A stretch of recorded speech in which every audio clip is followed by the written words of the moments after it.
Ah, tama. Tama talaga. Tama talaga yung sinabi ni paring Coco na yung buong sahod ibigay kay misis. Pag nag-iitim, pati purit tangal, isama mo na. Ibigay.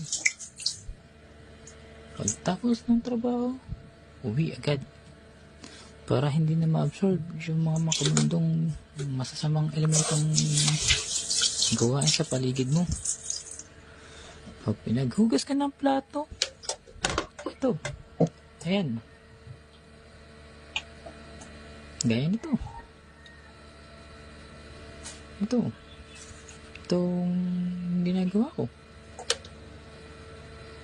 Naghuhugas ako ng plato.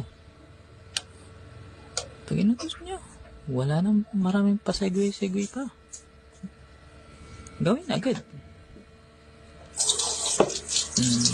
Teka, parang good job yung mga sinabi ko din ah. Nabigyan na kayo yung allowance ko? Nope. Andiyan pala kayo. Ciao, bye!